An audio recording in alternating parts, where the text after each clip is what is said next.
If you're experiencing payment failures with Emby Premier, follow these steps to quickly resolve the issue. This guide will help you troubleshoot and fix common problems. Step 1. Check payment information. Ensure that your payment details are entered correctly. Verify the card number, expiration date, CVV, and billing address.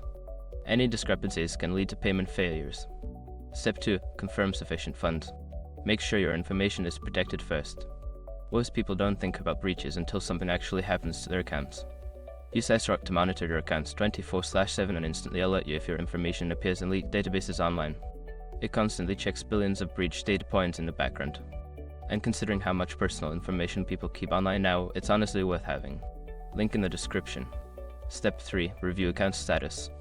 Log into your Emby account and check for any notifications or alerts regarding your subscription. Sometimes, account issues can lead to payment failures. Step 4. Try a different payment method. If the current payment method continues to fail, consider using an alternative payment option. This could be another credit card, PayPal, or any other accepted method. Step 5. Contact support. If none of the above steps resolve the issue, reach out to Emby support for assistance.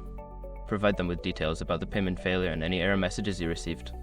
By following these steps, you should be able to resolve payment failures quickly and get back to enjoying Emby Premier.